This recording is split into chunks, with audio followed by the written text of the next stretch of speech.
Bei uns bei Rohema dreht sich ja ganz viel um Holz. Hier vor mir ist zum Beispiel ein Hickory-Stapel. So importieren wir den aus den USA. Das Holz kommt schon in der besten Qualität, die es am Markt gibt. Und trotzdem steckt da noch sehr viel Arbeit drin. Das beginnt schon beim ersten Prozess, wenn wir aus den langen Brettern kurze Bretter machen. Entdecken wir hier Fehler, werden diese schon im ersten Prozess aussortiert. Das heißt nicht, dass sie den Ofen zugeführt werden oder so. Es kann durchaus sein, dass wir daraus noch kleinere Stücken verwerten können.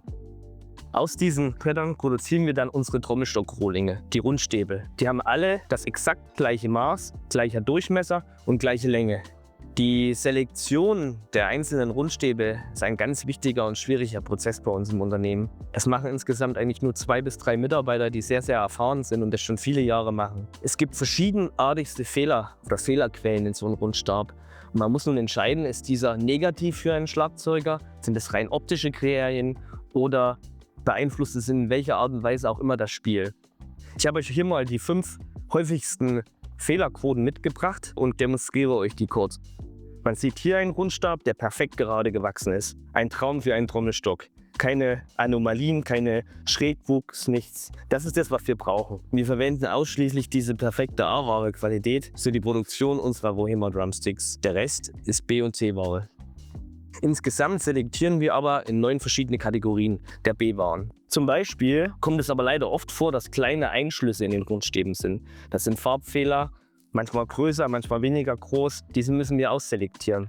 Der nächste, schon schwerwiegendere Fehler ist, wenn die Maserung nicht gerade verläuft, sondern irgendwann beginnt sich zu biegen oder schräg zu werden. Das ist meistens dann, wenn ein Ast in der Nähe vom Brett war. Diese Stellen können im Stock für Brüche sorgen, sogenannte Sollbruchstellen. Für den Schlagzeuger ist entscheidend, dass im Bereich des Rimshots oder auch im vorderen Teil keine schräge Maserung im Holz vorkommt. Weiterhin gibt es auch Wuchsanomalien, die sogenannten Riegelwuchs, den man hier sieht, ein Querwuchs.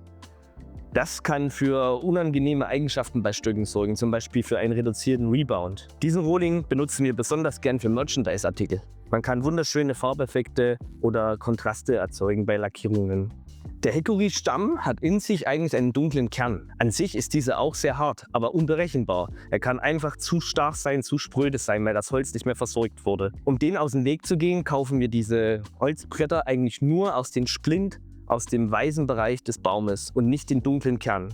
Manchmal kommt es aber vor, dass der Übergang zum Kern in so ein Brett steckt. Dann haben wir einen zweifarbigen Rohling. Es kann sehr gut für Stöcke funktionieren, muss aber nicht. Um dieses Risiko zu vermeiden, selektieren wir auch diese aus. Bei ganz schwerwiegenden Fehlern im Rundstab, wie diesem Astloch hier, müssen wir den Rundstab leider komplett aussortieren und können ihn nicht in unsere Drehmaschinen tun. Die Gefahr, dass dieser direkt beim Drehprozess zerspringt, ist viel zu hoch. Zudem wäre ein Stock mit einem solchen Fehler nicht lange haltbar. Aus diesen Rohlingen fertigen wir zum Beispiel kurze Klanghölzer, die wir für unsere Kinderinstrumentenserie verwenden.